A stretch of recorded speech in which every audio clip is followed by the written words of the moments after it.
In video 3, we're going to pick up after the Friedel-Crafts alkylation, which we saw could pose a problem when we have to worry about carbocation rearrangement.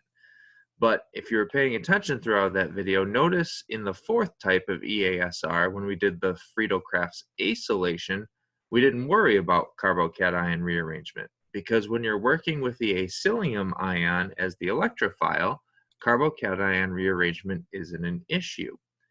Okay? So we can take advantage of that to put on an alkyl group. Okay? If I first do an acylation a Friedel-Crafts acylation reaction, okay, that'll put on my acyl group, and I just have to control the number of carbons that go on in the acylation reaction. Okay?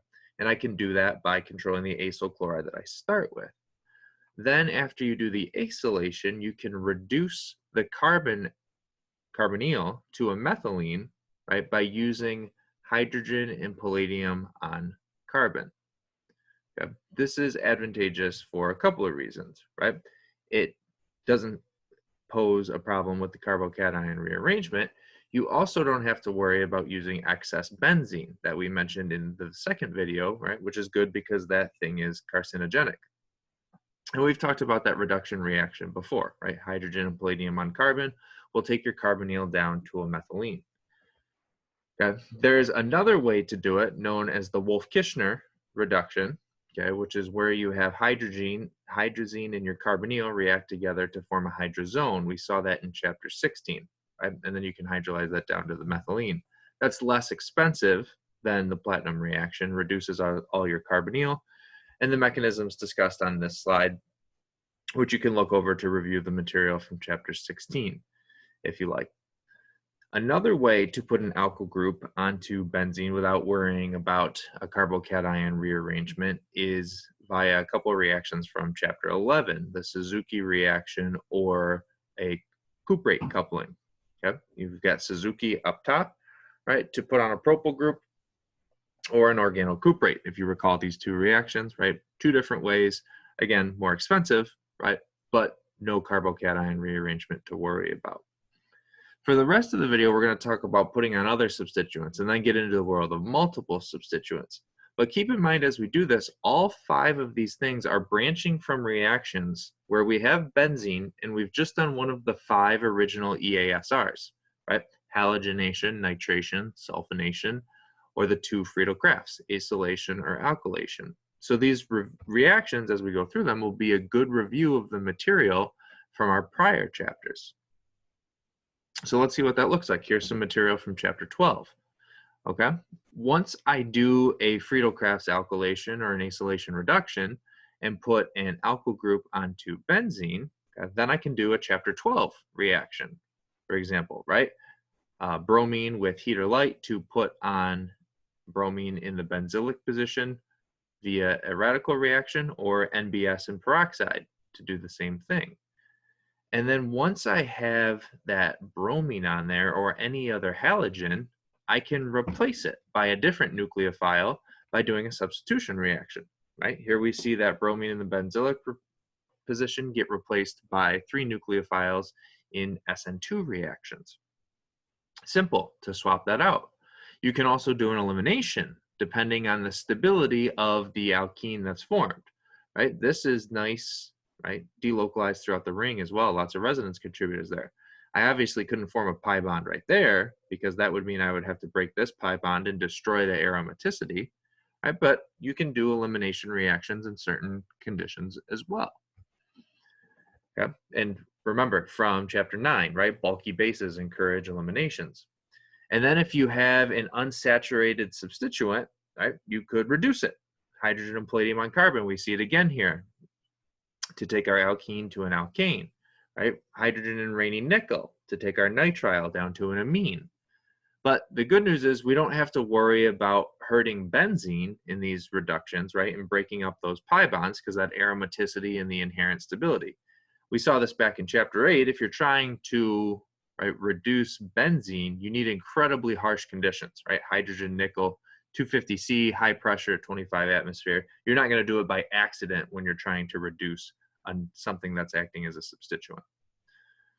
We can also have oxidation reactions for our substituents. Here, we saw this before, right, in chapter 10, working with chromic acid there to oxidize our substituents here to carboxylic acids. And that's an easy reaction to do as well, right? Any alkyl group, if you have a hydrogen on that benzylic carbon, like we have here, and we have here, and we have here, right? If you've got a hydrogen on that benzylic carbon, chromic acid and heat will take that all the way to a carboxylic acid. Easy to do, right? But you have to have the hydrogen in the benzylic position. I'm not going to have any reaction here because there's no hydrogen on that carbon, and that's the first step in the reaction is the removal of the benzylic hydrogen. Okay, so we've got oxidations. We've got reductions. Here I've got a nitro substituent. If I do a nitration first, I can turn it into aniline by, again, hydrogen and palladium on carbon. We'll take my NO2 to an NH2. So that was kind of a quick review of the material from prior slides, or prior chapters. Depending on how comfortable you are with that material, you may want to go through those one by one to kind of wrap together a lot of the material we've seen this semester. Okay. Next, we're going to talk about multiple substituents on benzene at the same time, so we need a little nomenclature to get there. Okay. If I'm naming disubstituted benzenes, okay, I can use these names down here. Okay, IUPAC is to do it with the numbers, right? But what you do need to be familiar with, because it's exceptionally common, is what's in red in these names below, right? They're not IUPAC, they're common names, but they're seen all the time. So you should be familiar with them, okay? Ortho, or abbreviated by the letter O, right, means those two groups are next to one another. Meta means they're one carbon apart. Para means they're two carbon aparts, which on benzene means they're on opposite sides of the ring. And those are often abbreviated as O, M, or P in the nomenclature, which you see there, right, in the common names. So definitely know ortho, meta, and para. Here we've got the two substituents that are the same. Here we've got the two substituents being different. And if you're working with two substituents, you can still use the ortho, meta, or para. You put the substituents in alphabetical order. Okay? If you're doing the IUPAC numbering, right, on top in blue, then whichever one comes first alphabetically is who gets assigned as number one. Okay? And then you just count around the ring to give the second substituent the lowest possible number.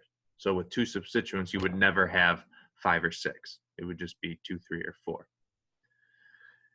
There are also situations where one of the groups can be incorporated into the name itself, right? We saw those common names for the benzene derivatives like aniline and phenol before.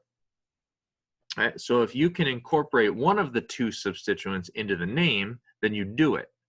And that incorporated substituent is assigned C1. Okay. Then after that, right, you just count again to give it the lowest possible number and name the other substituent first. But be on the lookout for, and I alluded to this in the first video, right? Toluene doesn't do this. Toluene gets named as 1-methylbenzene. I thought it was on here. So, oh yeah, right here, right? Notice that didn't turn into toluene. It stays as methylbenzene. And there are other disubstituted names, right, that incorporate both substituents, right? So xylene, for example, implies 2 CH3s. You don't have to know any of those ones where the disubstituted are both incorporated into one name. So you don't have to know toluidine, xylene, cresol. We can also name 3 or more substituents. When we're doing that, we always list the substituents alphabetically, and then you number it so that somebody gets the number 1 and the lowest possible next number. Okay, so there is a situation, you can run into it pretty common, where the numbers will no longer be in order. If it's disubstituted, the numbers should always be in order. But notice right here, for example, 4, 1, 2. It's okay for them to be out of order because that's the only way to do this, to get 1 and 2 to be in the name while maintaining the substituents in alphabetical order. Now, when I put on substituents, now that we've gotten through the nomenclature part, that changes the reactivity of benzene, which was alluded to in the second video as well. And the question is, right, what we need to know, is something more reactive than benzene, or is something less reactive than benzene?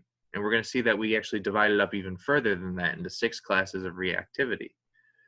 And what we need to consider is all of these things, benzene and its derivatives, undergo electrophilic aromatic substitution reactions. Okay? So the slow step, the first step, is adding the electrophile to the benzene ring or derivative, right, to make the carbocation intermediate, which is stabilized by delocalization. So if I want to increase the reactivity of these things, make them more susceptible to EASR, I want to make the ring a better nucleophile so that it pairs better with the electrophile. Okay? So anything that donates electron density into the ring makes it a better nucleophile. So Z, for example, donates electron density. That increases the nucleophilicity. Right? In the transition state in the EASR represents the carbocation intermediate. So here, things that are electron donating stabilize the carbocation intermediate. They also stabilize the transition state, lower the activation energy. Okay? So things that are electron donating help both. So those are the things that are more reactive. Substituents that are electron withdrawing, right, deactivate benzene, make it less reactive. So be familiar with that. Electron donating means it's activating, means it's more reactive. Okay? Electron withdrawing means it's deactivating and it's less reactive toward EASR. So now let's look at those 6 classes of reactivity. Okay, we start with strongly activating and we're going all the way down to strongly deactivating. Here are our substituents that are strongly activating. Okay, so these things withdraw electrons inductively, so we've got something that's more electronegative there, but they have a lone pair. Okay. So these are all strongly activating relative to hydrogens, the standard of comparison, right, and just plain benzene. So these guys all, your NH2s, your OHs, and your ORs, those are your strongly activating substituents. These are the most reactive derivatives. They're donating electrons by resonance.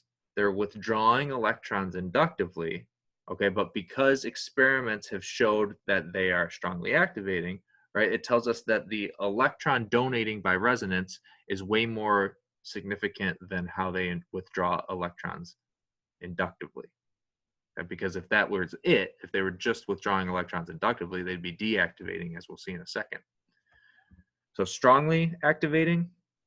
Now we have moderately activating. These are where you have an oxygen or a nitrogen bonded to the ring, but then there's a carbonyl, right? And if we call that the alpha position, then there's a carbonyl in the beta position. Okay.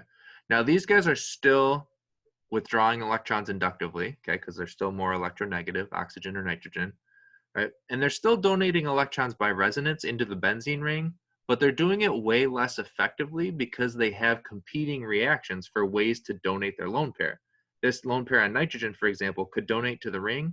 It also has a resonance contributor where it's donating towards the carbonyl, which is shown on this slide.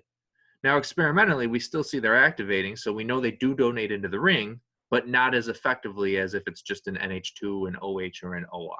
Okay, so competing ways to donate the rings, moderately activating. Things that are weakly activating, okay, these guys donate electrons by hyperconjugation. That's what causes them to be weakly activating. So if it's just an alkyl group, weakly activating. Okay, got a pi bond or another ring, they can withdraw electrons by resonance, but the donation by resonance is more significant. This is all confirmed experimentally. Now we're on the other side, things that are deactivating. Okay, things that are weakly deactivating, halogens. Okay, weakly deactivating.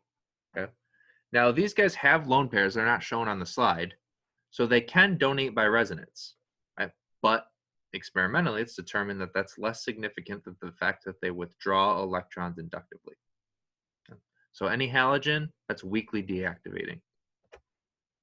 Anytime you see a carbonyl group that's attached directly to benzene, these are now moderately deactivating because they're withdrawing a little bit inductively, they're withdrawing a lot by resonance. So look out for the carbonyl. Those are moderately deactivating.